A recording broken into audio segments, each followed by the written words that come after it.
producer I know, successful producer, I will not mention names, but either both is better. And it's like, whoa. The kooky, wacky, completely insulated left-wing view of the world, and they enforce it with an iron fist.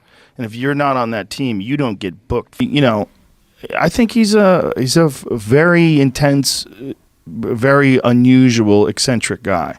Like, just being around him, you get this. Hollywood's like a magician's hat, full of quirks and hidden gems. From glitzy parties to juicy scandals, and those sneaky moves to keep certain movies hush-hush, the entertainment industry is packed with secrets. Plus, managing artists is like herding cats in Tinseltown. Moreover, there's a common belief that Hollywood lures artists in, but once they've done their work and gotten a peek behind the curtain, speaking out can end their careers. Joe Rogan and Mel Gibson are among those revealing the truth about how Hollywood really operates. Come here. Come on, I'll give you a free ride. You do it again. Show this boy. Go ahead. No, That's terrific, kid. That's terrific. It's no secret that celebrities sometimes engage in a bit of harmless banter about their fellow actors. Take Mel Gibson and the iconic Christopher Walken, for instance. Walken has been an absolute force of nature in Hollywood, dazzling audiences with his unique style and versatility. From quirky characters to a wide range of authentic portrayals across various genres, he's been an entertainment powerhouse. His indomitable presence on both the silver screen and TV has left an unforgettable mark on fans' hearts.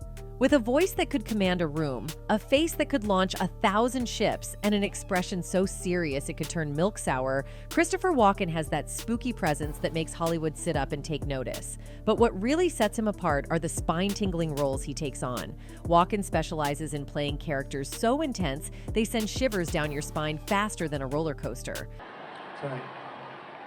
And they don't have a lot of 3D special effects, but they do operate on a higher level.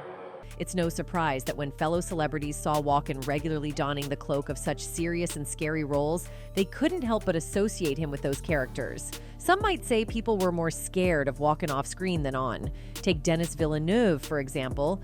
Patrice Vermette, the production designer of Dune 2, mentioned in an interview that casting the Deer Hunter actor as the film's villain was an easy choice, calling it a no-brainer because of the image he possessed in the industry. He said, "Speaking of villains, the movie will finally introduce the Paidisha Emperor Shaddam IV in the flesh," and Villeneuve made it clear that casting Christopher Walken in the role was a no-brainer because there's something about that man that commands respect. Walken's bone-chilling aura even managed to give the charismatic Mel Gibson a serious case of the heebie-jeebies during their first encounter. This peculiar meeting resurfaced in a vintage 1998 interview where Gibson spilled the beans on his rather unsettling take on the movie industry. The interview went viral, setting the online community abuzz with wild conspiracy theories in the wake of Gibson's comments. He acknowledged, "I thought, oh no, Chris Walken is the Antichrist, you know?" Gibson's comment about Walken was off the mark because, despite his looks and eerie aura, he is a legendary actor who has contributed to Hollywood with his captivating performances. It seems that those who dared to speak about the legendary actor might have felt the icy winds of disapproval from some of Hollywood's elite. Recently, Mel Gibson has been toiling away on a rather controversial movie, and the latest buzz is quite the showstopper. Word on the street is that the film has achieved a jaw-dropping milestone, breaking the $150 million barrier at the box office, and its meteoric rise seems far from running out of steam. Despite woke Hollywood and the liberal news media trying to rain on its parade, this film not only covered its costs, but also raked in a massive tenfold return. It's carving out a place in box office history as one of the most jaw-dropping successes ever. Rumors suggest that Gibson is gearing up to release a groundbreaking 4-part documentary series that will delve into the secretive world of global heinous crimes.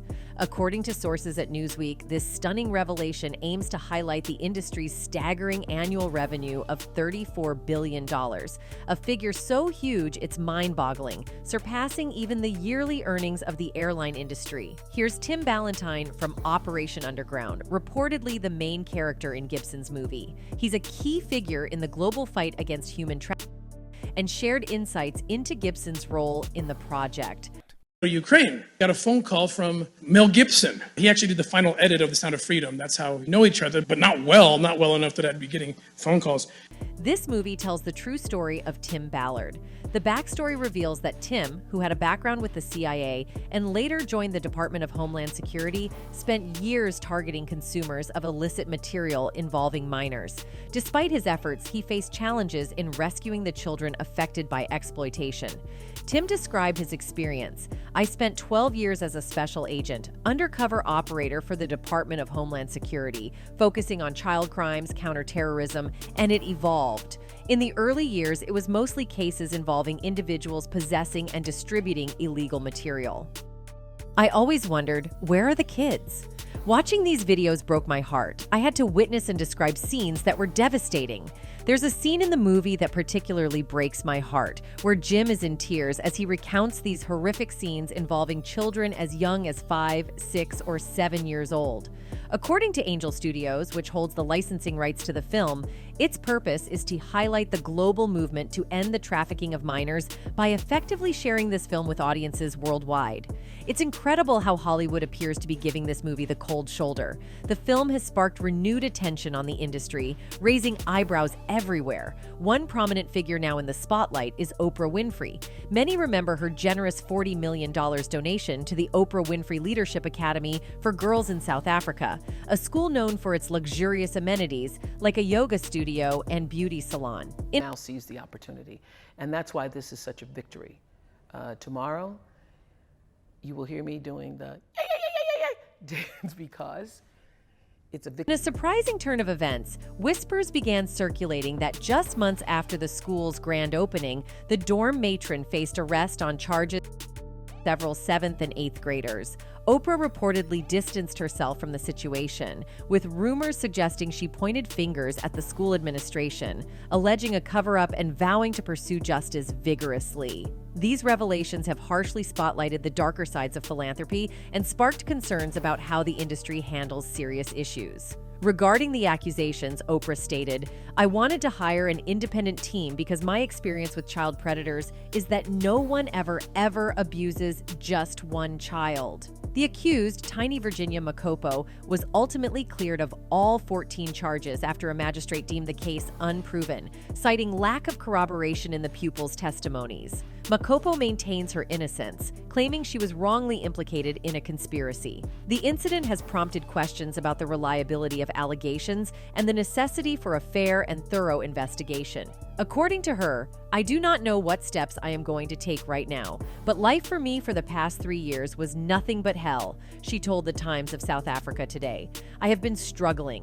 This case has left me humiliated, broke, and unemployed." The 9 alleged victims were aged between 13 and 15 when they made their claims against Makopo, who was also accused of assault the teenagers, as well as a fellow supervisor. Winfrey had called the allegations crushing, especially because of her own stated history OFCSA, and promised an overhaul of the school. She made her unhappiness with the verdict clear. And not only this, child stars have also been victim to CM by the executives. Lately, Cory Feldman has been quite outspoken about the ways in which Hollywood can exploit young talents, often with the help of their handlers. In recent months, a series of revelations has shown a glaring light on various facets of Hollywood, from the behavior of the industry's elite to the of individuals, as notably highlighted in Mel Gibson's controversial film. I'm saying that there are people that were the people that did this to both me and Cory that are still working, they're still out there, and they're some of the richest, most powerful people in this business.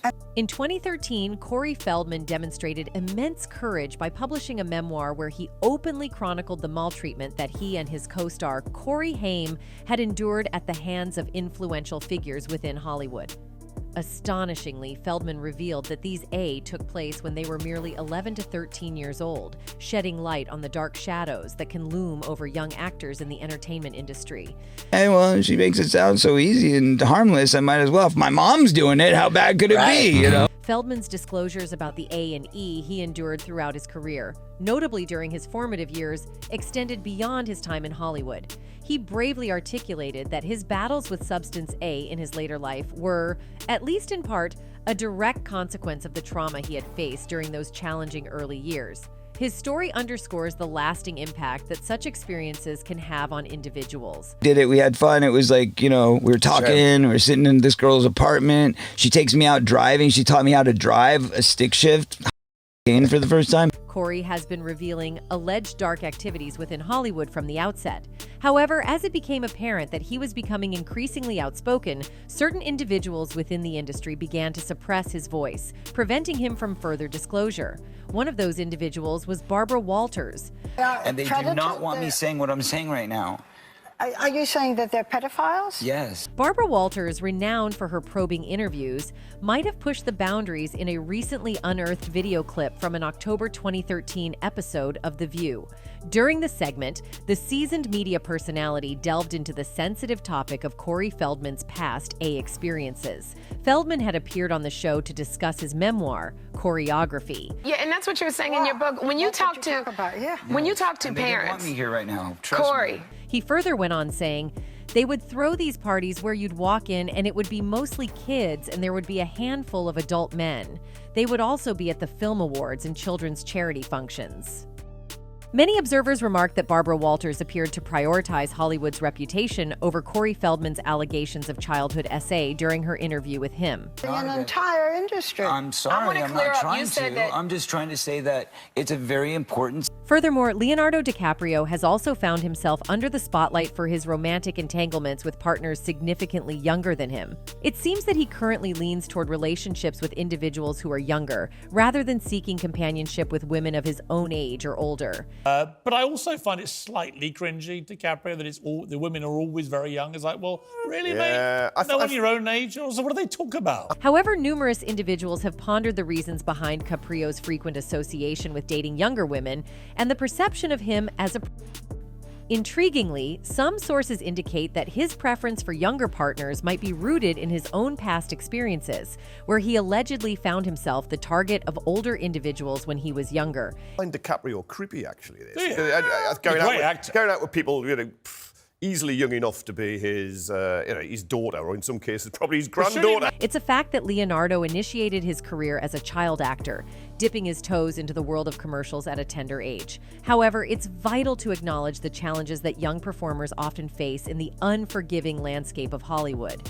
The entertainment industry can be an incredibly daunting place for aspiring talents, especially for individuals like Leonardo, who didn't come from privileged backgrounds and were resolute in their pursuit of fame and success in Tinseltown. In my alleyway, there was, I got robbed at 5 years old or something like that. Although there's no official confirmation, there has been speculation that Leonardo DiCaprio could have been one of Brian Peck's victims. Leonardo and Brian collaborated on several occasions when Leonardo was younger. As many are aware, Brian Peck was exposed and convicted of SA, a young actor he was coaching at his home. Back then, this issue wasn't publicized and the actor's identity was never disclosed, being referred to as John Doe, in line with standard practice in such cases. However, Gabe Hoffman, executive producer of an explosive documentary, once said, "There's an iceberg of child SA in Hollywood and you're starting to see it come to the surface." As we observe the situation, it's important to note that there has been no official confirmation regarding whether Leonardo DiCaprio was the young actor who experienced A by Brian Peck, or if he was indeed a victim. And now Joe Rogan is also speaking about the inside hidden workings of this industry. From Diddy to Jerry Seinfeld, he has called really big names of the core industry. Joe Rogan has had long-standing concerns about the elites within the entertainment industry. Speculation intensified during the 1951st episode of the JRE podcast, where Rogan hosted YouTuber CoffeeZilla as his guest. Their discussion centered on the ongoing challenges within Hollywood. Rogan brought forth a thought-provoking viewpoint, noting that in show business, individuals receive substantial attention and admiration during times of success. However, when actors encounter setbacks or career downturns, they often experience isolation, with fewer people willing to engage in meaningful conversations with them. Your own show, and you've created your own thing. You haven't been chosen. In Hollywood, the problem is you're being chosen for everything, so you're being cast in these things. Joe Rogan raised serious concerns about the safety of young artists in Hollywood, highlighting the unsettling casting practices employed by industry elites. During a podcast discussion, the 55-year-old host emphasized how actors often feel pressured to conform their personalities to match the expectations of those who have the power to cast them in films. He noted, "In Hollywood, you're selected for everything, so you're being cast in these things. You have to navigate interactions with those who approve or reject you. Thus, you're shaping your personality based on the prevailing zeitgeist or the ideologies of most producers." Joe further delved into the hypothetical scenario of how Hollywood might operate with a right-wing ideology, sparking speculations that he was addressing the questionable casting practices involving females in the industry. However, Rogan clarified that actors often conform to industry norms not out of personal conviction, but to fit in and secure a successful career. He argued that these actors shape their beliefs and opinions based on what they perceive as the path to success, rather than rigidly adhering to any specific ideology. So you have to deal with people that approve you or pick you. So you're formulating your personality based on whatever the zeitgeist is, whatever the... People's speculations on this matter are grounded in a history of such examples that have been visible from the outset.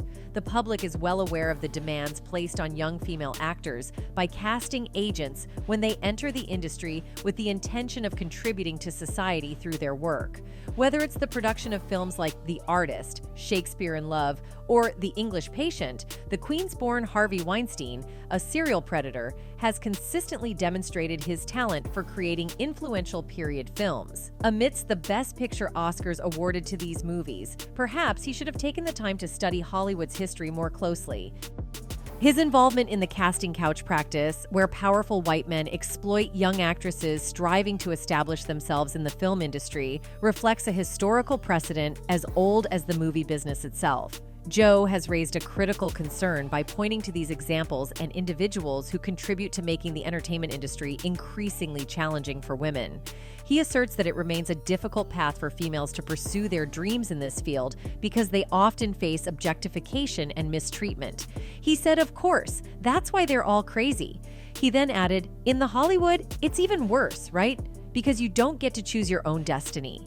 These remarks sparked a reaction from listeners, evoking a range of emotions. Particularly when Joe discussed the suspicious party culture within the industry, many began to draw connections to the current situation involving Diddy. In another episode of JRE, Joe Rogan had a friendly reunion with his longtime friend and former JRE producer, Brian Redban. They reminisce and exchange stories of their adventures. Joe delved into the unique nature of Los Angeles, describing his experiences at a birthday party hosted by the renowned model and actress Naomi Campbell. For those unfamiliar, Naomi Campbell also gained attention for her relationship with Iron Mike Tyson. According to Rogan, that party was nothing short of bizarre. Rogan started off describing his experience of LA, stating, "Living your life in LA can be really bad for the psycho. There's no weather, everyone's trying to get famous, and you're also dealing with these strange people." He then shifted to describing the bizarre party he had been to as an example of the crazy things around LA. The former martial artist stated, "I went to this bizarre party once in the Hollywood Hills with Chappelle." Rogan also described how he ended up at the party, recalling that they were hanging out at the store. They did sets, and Dave was like, "Wanna go to this party with me?" I said, "What is it?" He said, "It's Naomi Campbell's birthday." Now, this is what he observed from Matt's behavior as well. In Hollywood, the pursuit of roles can sometimes involve compromising integrity for opportunity, and Matt Damon has become a focal point of these discussions. Rumors have circulated suggesting that he sacrificed integrity for advancement in the film industry. However, Damon is now addressing these rumors, asserting that he is not alone in navigating this dilemma. He acknowledges that many individuals in the industry have faced similar pressures to compromise their values for the allure of wealth and fame. All of your money when it played in the theater because you knew you had the DVD coming behind the release, and 6 months later you'd get a whole nother chunk. It would be like real. Recently, Matt Damon has been the subject of rumors accusing him of selling his soul, contributing to a perceived negative image in the media. Interestingly, his close collaborator and fellow actor Ben Affleck has publicly commented on the situation. Affleck suggests that external pressures from influential figures within the industry may have influenced Damon's pursuit of fame. However, Affleck has not elaborated on the specific reasons behind this alleged coercion, indicating that he may possess insights into the situation. You know, survivors are finding their voice, and people are sort of like, you know, and I include myself in this, really discovering the terrible extent of this problem. Additionally, Joe Rogan has highlighted Harvey's more dubious actions. As he delves deeper into the intricate world of Hollywood, he has shed light on various connections and interactions that have sparked widespread speculation and conversation. He hugged a woman and his hand went down her back. This is the depiction. One of the most significant revelations shared by Rogan was the alleged involvement of male actors, particularly notable figure Matt Damon, in activities that went beyond typical professional networking. Rogan suggested that these actors, motivated by their ambitions for success in Hollywood, may have explored unconventional methods to advance their careers. In that particular podcast episode, Joe Rogan delved into the profoundly disturbing and contentious revelations surrounding Harvey Weinstein and the pervasive culture of E that appears to exist within the entertainment industry. The downfall of Harvey Weinstein marked a pivotal moment in the entertainment industry. One of the most unsettling aspects of Weinstein's alleged actions, as explored by Rogan, was his sinister modus operandi. According to Whitney Cummings, a prominent comedian and actress, Weinstein exhibited a deeply troubling pattern of behavior. He would purportedly entice young and aspiring actors with extravagant promises, but these promises were accompanied by horrifying conditions. At the heart of Weinstein's manipulation, as outlined by Rogan, was a deeply disturbing quid pro quo scenario. Allegedly, he would tell these aspiring actors that if they engaged in acts with him, they would be granted the coveted opportunity to become stars in his movies. However, once an actor had complied with his demands, they found themselves subjected to further E&A. Ben also said, "I knew Weinstein was sleazy and kind of a bully, but unfortunately, that wasn't that uncommon."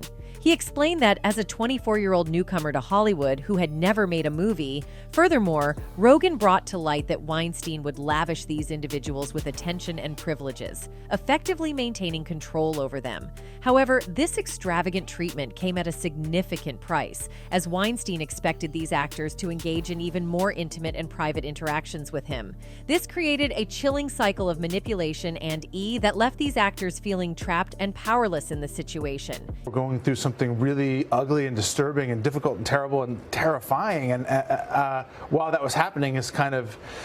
Even netizens came forward and supported Rogan's and Gibson's narrative.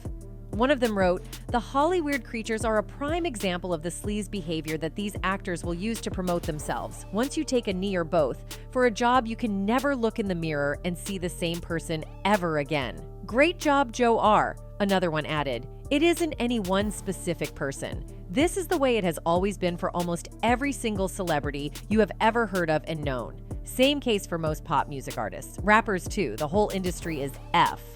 That's it for today. See you in the next video. Until then, goodbye.